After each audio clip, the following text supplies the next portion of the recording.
Today is a big day for me because I'm at home, surrounded by walls full of memories. Jack is here too, looking so proud and happy. He's exploring the rooms with excitement, and I can't help but feel his energy rubbing off on me. We're in the main part of my family's house, the place where my dad's dreams came true. My dad worked really hard to make this place amazing, and now it's worth a whopping $100 million. It's like his legacy, something he left behind for me when he passed away. Now, without my dad by my side, my husband wants a piece of our family's legacy. He insists that what used to be mine alone should now belong to both of us. But I know better. I have proof. Papers with my name, Sarah, as the rightful owner. At 42, I work in the digital world, thanks to my job at an online bank. This career wasn't just a whim, it was shaped by the values my parents taught me about money management. They showed me how important it is to be responsible with finances, lessons I still carry with me today. Growing up with money, my parents taught me to respect it and not take it for granted. Despite our wealth, they made sure I didn't grow up spoiled. My allowance was just like everyone else's, and we didn't eat fancy meals all the time. I went to a regular public school, not some fancy private one. But somehow, rumors about us being super rich spread anyway. People thought my life was all about luxury and fun because of our big house and money. Sarah, with your huge house and all your money, life must be easy, right? You must have all the cool gadgets and games. Can we come over and play? People often asked me these questions, thinking I had everything. But the truth was, my life wasn't as extravagant as they thought.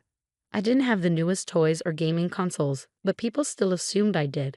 Sometimes it felt like everyone just wanted to be my friend because of my family's money. Sarah, you're rich, right? Can you lend me some money? People asking for money always made me uneasy. It felt like I didn't understand the values my parents taught me. Then, I got into a tough spot when I accidentally broke Maria's gaming console. I didn't have any money at that moment, which made things even worse. Around the same time, Julie and I became classmates. She asked if I had told my parents about the accident, but I was too scared of disappointing them to say anything. I can't tell them. They might get mad. That's why I'm asking you, Sarah, she confessed. Saying no felt awful, especially since I didn't want things to be awkward at school. But my parents were clear about not lending money, so I had to apologize to Julie and explain that I couldn't help. After I couldn't help Julie, she ended up crying. And soon rumors started flying around. People accused me of not helping a friend in need, even though my family was well off. I tried to explain that I didn't have any money to spare, but it didn't seem to matter. Then, Maria said something that really hurt. She suggested that I cared more about money than friendship.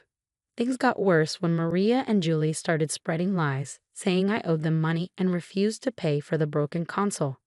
The school found out the truth eventually and scolded Maria and Julie.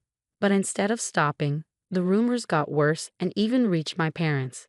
My dad decided to deal with it and organized a meeting with their families. Even though they said sorry, I decided to stay away from Maria and Julie after that. I still had to deal with their looks and whispers, but at least there were no more direct confrontations. During dinner that night, my dad shared advice that stuck with me for years. He said it's important to stand by your decisions, especially when it comes to money. Sarah, it's okay to say no, he said with a smile. You don't have to tell anyone about your finances. If someone keeps asking, just say you'll have to check with your parents, even if you know you can't lend money. This lesson about handling money matters gracefully and firmly became really important to me. As I grew up, I became more careful about who I let into my life, focusing on friendships based on character, not money. After university, I made sure to keep my work and personal life separate, avoiding any financial complications. This whole experience taught me the importance of setting boundaries in both friendships and finances, and it's shaped who I am today. When I was 35, I met Jack through a friend, and despite him being a bit younger, his genuine personality quickly won me over. We started casually dating, and before long, it turned into something serious. 2 years later, we had a beautiful wedding, which made my parents really happy. After we'd been married for about a month, my dad suggested that Jack come over to our house. I trusted Jack, but I was worried that he might accidentally reveal some private family stuff because he loves to talk. Still, after a month of marriage, I felt ready to let him in on everything about my family. So I invited him to visit my parents' house. Jack was amazed when he saw my family's house. His surprise was obvious, showing that he hadn't realized how well off my family was. Even though the visit went well, Jack couldn't stop asking about our money on the way home. I didn't know much about our finances myself, so his questions made me feel uneasy. A few months after we got married, my mom called to tell me that my dad was in the hospital. It was a shock, especially since I didn't know he was having health problems. Thinking back to our last visit, I remembered how he didn't seem well, and now I felt really worried and guilty. When I went to the hospital with my mom that Saturday, my dad tried to stay cheerful, but we could tell he was feeling down. He apologized for what he saw as a burden to us, showing his gentle nature. Then the doctors told us he had advanced pancreatic cancer, and it had spread too much for surgery. It was like a punch to the gut. We couldn't believe someone as health-conscious as my dad could get so sick. After the diagnosis, my dad stayed strong. He just wanted us to be happy, which made us all tear up. I wanted to spend every moment with him, but hospital rules meant only close family could visit. He wished for our friends to be around to make happy memories at home, which reminded us of the life he wanted for us. So I promised to keep our home full of joy, even after he was gone. Keeping that promise became really important to me. I decided to renovate our family home, something to focus on during such a tough time. Jack, always caring, worried about how much I was doing for my dad, not realizing the other stuff I was dealing with, like our family's estate issues that I hadn't told him about. When Jack asked about my dad's health, I finally opened up to him about everything we were going through. It was a relief to have the support while juggling work, hospital visits, and all the emotions. However, things got tense when Jack started asking about my dad's money and the family estate. He even suggested getting legal advice, just in case something happened to my mom too. It brought up painful memories for me. My dad had a lawyer he trusted, but Jack's insistence on being cautious with money started causing problems between us. A few months later, my dad passed away after bravely battling his illness. Then, the discussions about inheritance started within the family. I ended up getting a big house worth $5.5 million. But Jack's growing interest in the inheritance, despite me trying to keep him out of it, made things even harder. He was excited about moving into the mansion and kept asking about financial stuff, which caught me off guard. I later found out he'd been talking to my cousin at the funeral, who mentioned how the house would be a waste if it stayed empty. That just made things more complicated. Despite my attempts to explain to Jack that the inheritance wasn't something we shared, he didn't seem to listen. Our relationship started getting more hostile because of it. Even though he was there at my dad's funeral, Jack didn't help out with the memorial services or the legal stuff that followed. As things started to settle down and life went on, Jack dropped a bombshell. He said he changed the ownership of my family home to his name, and he had legal papers to prove it. I was shocked and hurt. Not only did he break my trust, but it also showed a huge lack of respect for our relationship and the boundaries we had. Dealing with inheritance issues brought up bigger problems in our marriage. We had to rethink what we valued, how much we trusted each other, and where our relationship was headed.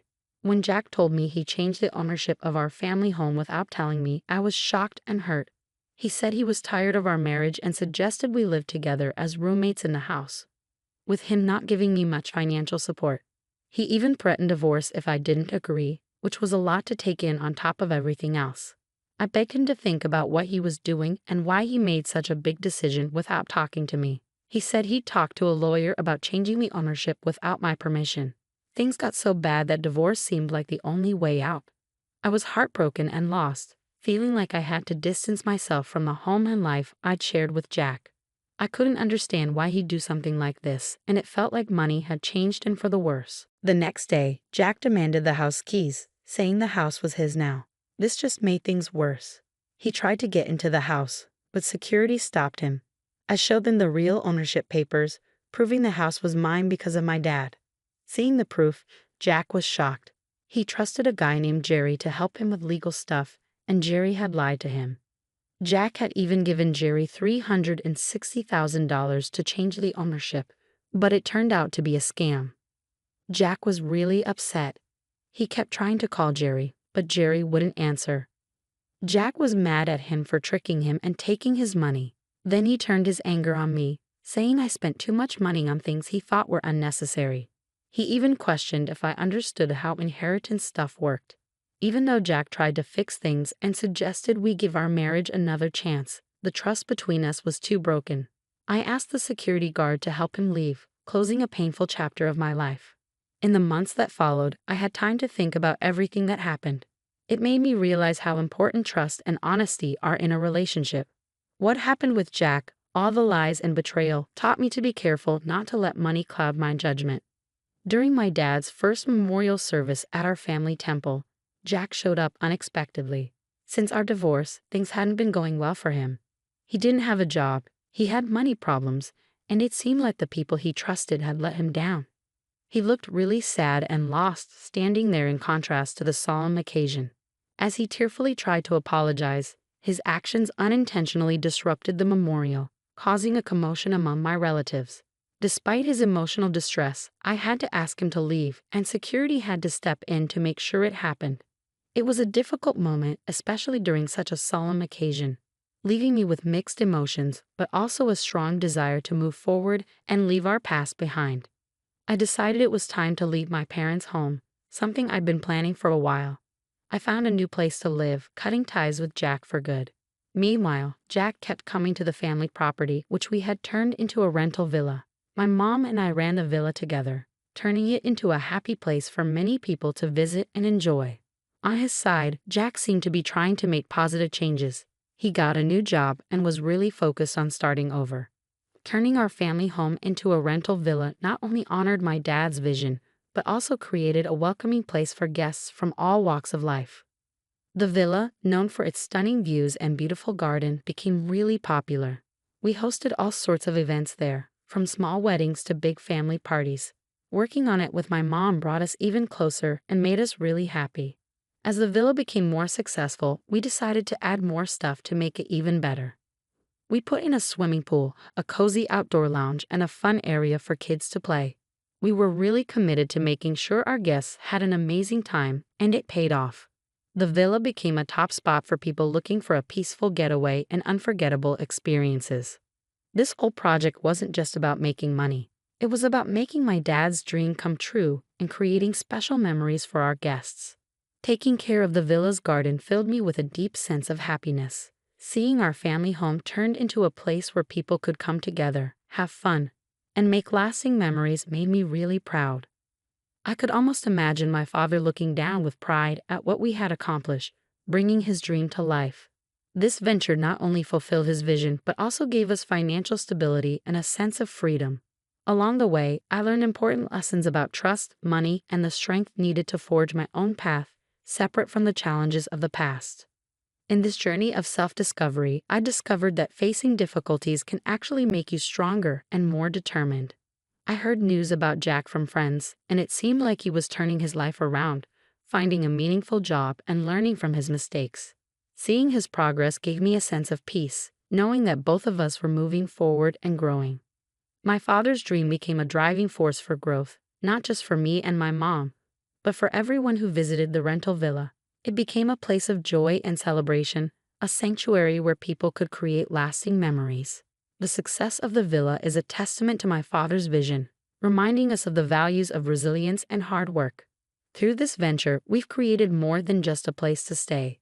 It's a source of happiness, a place for making memories, and proof that dreaming big and putting in the effort can lead to incredible things.